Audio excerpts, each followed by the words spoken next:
അതെ, പോലീസുകാരെ നിയമം പഠിപ്പിക്കാൻ ഒരു സാറ് വന്നിട്ടുണ്ട്. ആ സാറെ കണ്ടോ? പോലീസ് നിയമപരമായി നിന്നില്ലെങ്കിൽ പോലീസിനെ നിയമപരമായി നിർത്താൻ കമ്മ്യൂണിസ്റ്റ് പാർട്ടിക്ക് അറിയാം. നിങ്ങളോട് എനിക്കൊരു ദേഷ്യമില്ല.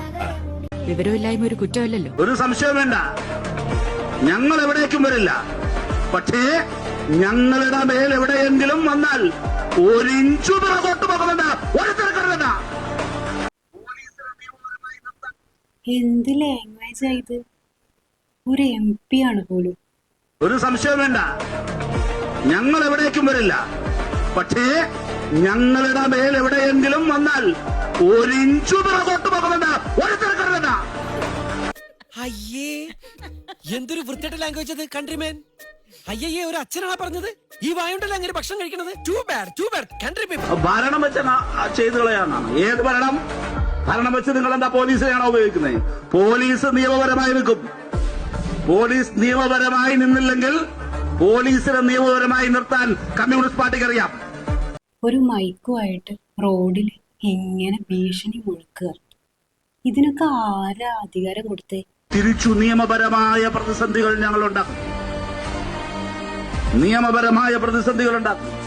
അതുണ്ടാക്കാനൊക്കെ നല്ല വശമുള്ളവരാ. അതുണ്ടാക്കുകയും ചെയ്യും. ഇവരാണോ നമ്മുടെ ജനപ്രതിനിധികൾ? കഷ്ടം തന്നെ. തീർന്നില്ല. വീഡിയോ മുഴുവനായിട്ട് നിങ്ങൾ കാണണം. ശ്രദ്ധിച്ച് കേൾക്കണം. അപ്പം മനസ്സിലാവും. നല്ല സൂപ്പർ ലാംഗ്വേജ്. അടിക്കണമെന്നൊക്കെ ചിന്തിക്കുന്ന ഏതെങ്കിലും ഒരു ദുർബല നിമിഷമുണ്ടെങ്കിലേ വീട്ടിലിരിക്കുന്ന ഭാര്യയോടും മക്കളോടൊക്കെ ഒന്ന് പറഞ്ഞേക്കണം, ആ ദുർബല നിമിഷത്തിൽ എന്നെ ഒന്ന് പുറകോട്ട് പിടിച്ചോളണമെന്ന്. ഇല്ലെങ്കിൽ വിനാശകാലേ വിപരീത ബുദ്ധി എന്ന് പിന്നെ സ്വയം ഇരുന്ന് ശപിക്കേണ്ടി വരും.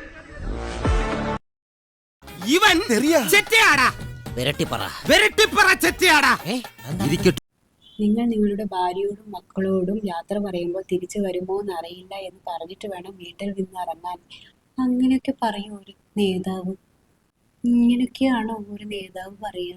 ഭീഷണിയോ? എന്താ ഇത്? നാളെ അങ്ങനെ എന്തെങ്കിലും പോലീസിനെ വെച്ച് ഞങ്ങളുടെ മേൽ ഇറങ്ങിക്കളയാം എന്ന് കരുതിയാൽ ഞങ്ങൾക്ക് ആ സഹായം വേണ്ടട്ടോ. ഇല്ലാതെ തന്നെ ഞങ്ങൾ നിന്നോളും നിങ്ങൾക്ക് നേരെ. I don't like your attitude. എനിക്ക് തന്നെ ഇഷ്ടമാവുന്നില്ല. തിരിച്ചു നിയമപരമായ പ്രതിസന്ധികൾ ഞങ്ങൾ ഉണ്ടാക്കും. നിയമപരമായ പ്രതിസന്ധികൾ ഉണ്ടാക്കും. അതുണ്ടാക്കാനൊക്കെ നല്ല വശമുള്ളവരാ. അതുണ്ടാക്കുകയും ചെയ്യും. ഇങ്ങനെ ഒരു വിധിയെഴുത്തുണ്ടാകുമെന്ന് സ്വപ്നത്തിൽ പോലും വിചാരിച്ചല്ലോ. എന്താ ഉത്തമ ജനങ്ങൾ നമ്മളോട് ഇങ്ങനെ പെരുമാറിയത്? അതെ, ഒരു പാർട്ടിയിലും പെടാത്ത നിഷ്പക്ഷമതികളായ കുറെ ജനങ്ങളുണ്ടല്ലോ. ആ തെണ്ടികളായി ഇത്തവണ നമ്മളെ പറ്റിച്ചത്. നമ്മുടെ ഗവൺമെന്റ് എന്തൊക്കെ ജനങ്ങൾക്ക് കൊടുത്തു? കൂടുതലും വാഗ്ദാനങ്ങളാ കൊടുത്തത്.